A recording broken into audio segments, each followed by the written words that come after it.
These reports make for extremely difficult reading. They are long, detailed and harrowing in the extreme.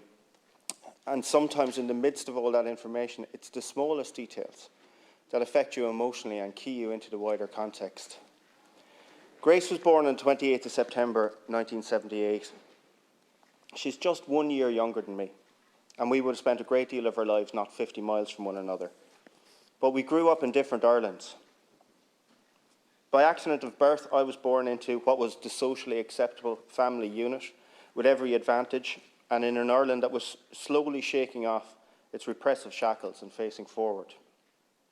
Grace, though younger than me, was born into an Ireland of the past.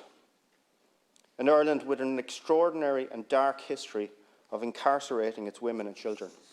Anyone who didn't conform with the narrow and constricted mores predicated on a twisted version of Christianity that I believe has little to do with the words of love and forgiveness we find in the Gospel.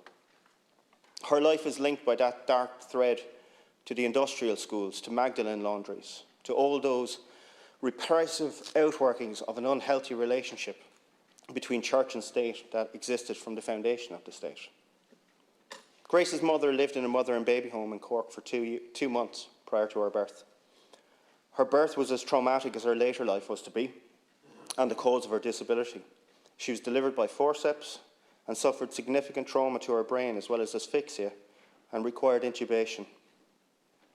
In May the following year, she left the mother and baby home and entered into foster care, but that placement wasn't to last, and she was then placed into a children's home at 10 months, before being placed with a family in North Wicklow. That arrangement, a happy and stable placement it seems, lasted until 1989. At this point, Grace was moved to live with family X on a temporary placement. That temporary placement lasted 20 years, despite all concerns, despite all the warning signs. We failed this child over 2 decades, and it's that harrowing detail that makes up the body of these reports. I don't propose to go over the detail of the reports, but I do want to address that idea that maybe this wasn't known about, that it's an isolated case that just fell through the cracks. The truth is that Ireland of the time didn't want to know, that we were collectively content to turn a blind eye to what was happening behind closed doors. And this isn't an Ireland of ancient history we're talking about. Grace wasn't removed from the home of family X until July 2009, after all the bruising, after she was brought to a sexual assault treatment unit, and not until her mother, who hadn't been properly informed all along, was finally told about the bruising and demanded that action be taken. And we did know at the time. A local journalist in Waterford has shared with me a series of newspaper clippings from 1995 and 1996, detailing concerns raised again and again about the South Eastern Health Board, as it was then, by Councillor Gary O'Halloran, though these aren't specific to the case that we're discussing here. I don't know the man. I wasn't aware of his work at the time, but he took a brave stand in the face of very vocal opposition to raise his concerns time and again. And this makes me think of the Keneally case, also in Waterford. And some of the survivors of that abuse are known to me personally, and I admire their bravery, and I wish I had a fraction of it. They deserve to get their full story, just as the Farrelly Commission has laid out Grace's. And again, it was an open secret, hiding in plain sight, and as a society, we just decided not to see it. And I think, Minister, that is the responsibility we bear here today.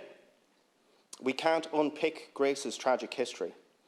And while I acknowledge that finally an apology was made to her by the HSE and a financial settlement made, I'm not sure how much that means to her, though I hope at least it will ensure the rest of her life is spent a little more comfortably. But we can choose to not repeat it. I've taught children in foster care and met some wonderful foster parents, but our foster care system is not where it needs to be.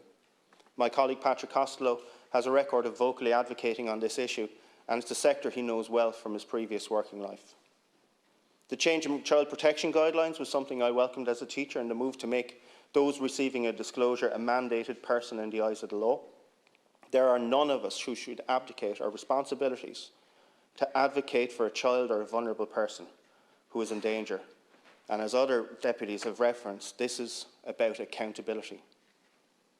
And in terms of accountability, and in my present role, Minister, as a TD for Waterford, I want to ask you specifically Are there other national independent review panels or look-back reviews in place in disability services in the country? And if NIRPs are in place, what CTHO are they taking place in? Because, Minister, we have a responsibility to Grace and the other children so damaged by this state in the past not to repeat our mistakes. We have a responsibility to shine a light on systems and a culture that failed these children and to ensure that it never happens again. Farrelly.